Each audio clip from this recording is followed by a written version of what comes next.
Hello everybody. Today I'm very excited to talk about one of the key enhancements to Captivate quizzing, that is importing GIFT, that is gift format of questions from external source to Captivate. What exactly is gift format? If we have questions outside of Captivate and we would like to import it into Captivate's quizzing, we can format the questions in a predefined gift format and then save them as text files and import it. If you have access to Moodle's question database, then Moodle gives us ability to export Moodle's questions into gift format, and those text files also can be imported as questions inside Captivate. There's another way to do this. Various applications like Microsoft Word or Microsoft Excel have plugins which can export the content from these applications into a GIF formatted text files. We can use those as well in Captivate. Let me show you how to import GIF formatted files inside Captivate, and then I'll explain how do we actually do the GIF files outside of Captivate. We can import GIF formatted questions from couple of places. First one is in the file menu, we have import GIF format file, or even in the quiz menu, we have import GIF format file. What is the other way to import it? When I open up question pools manager, we have an option import GIF file. Now let's import a GIF file from the file menu, import GIF format file, and let me select GIF questions 1. And if you look at the film strip, we have around 7 questions imported as question slides. And all these question slides have the same properties as the questions which we have created inside Adobe Captivate 7.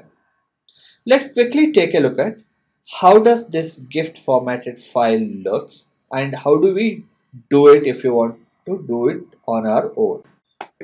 This is the file which has an extension of .txt, and all these blocks are individual questions.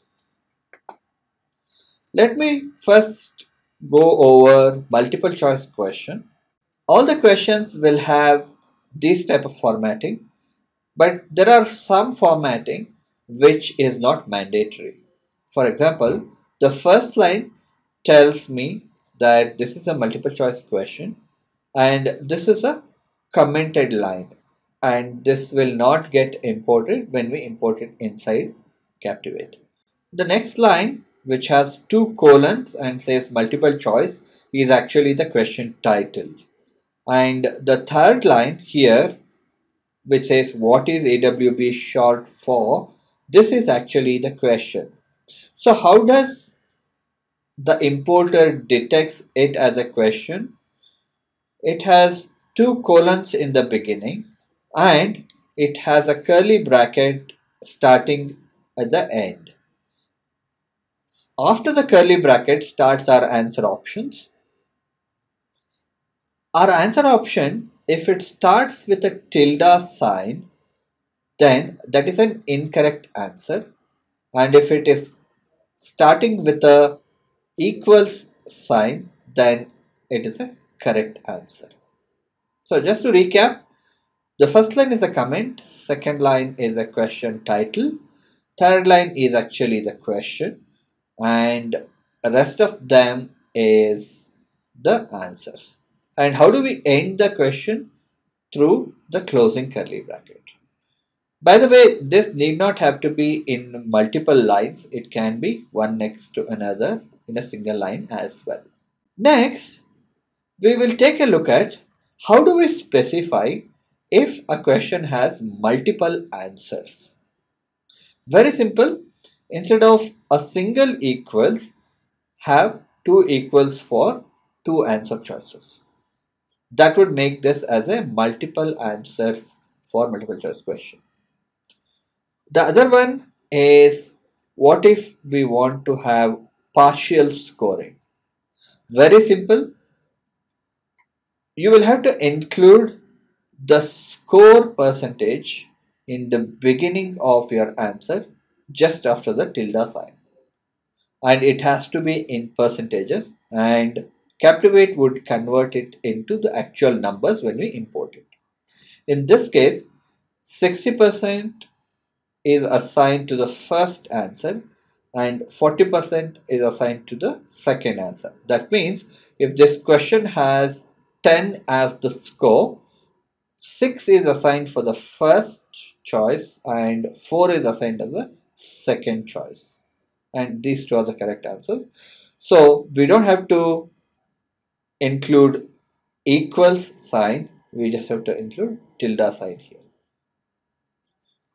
The next one is, if we want to have negative scoring, how do we specify that?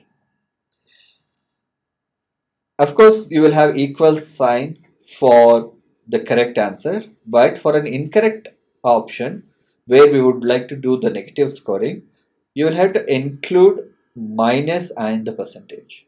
Very similar to your partial scoring, but with a minus sign.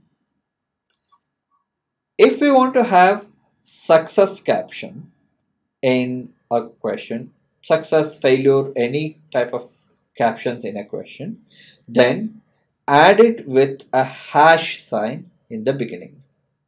So here it says hash, and sadly no filter can reduce sensor dust. These are multiple choice questions. Now we are coming to true false question, where the first line is a comment for us, second line is the question title, and third line is the actual question.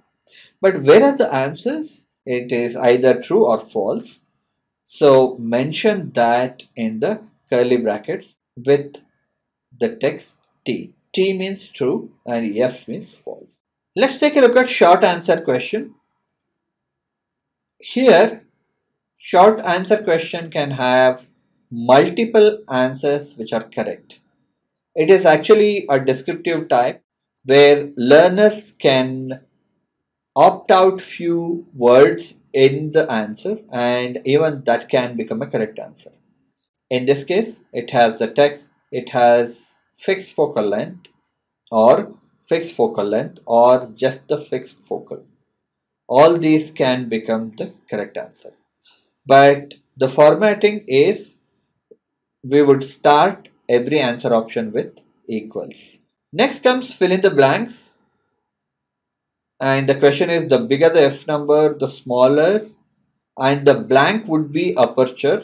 For that word alone, we have curly bracket with the equal sign.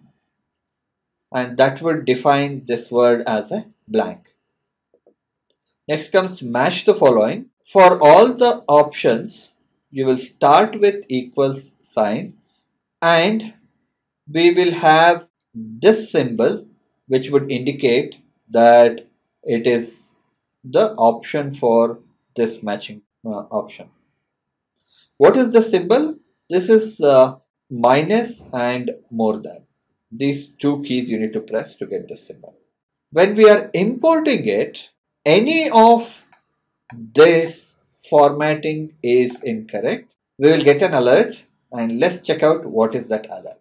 In this case, I'm deleting the end curly bracket and saving this file.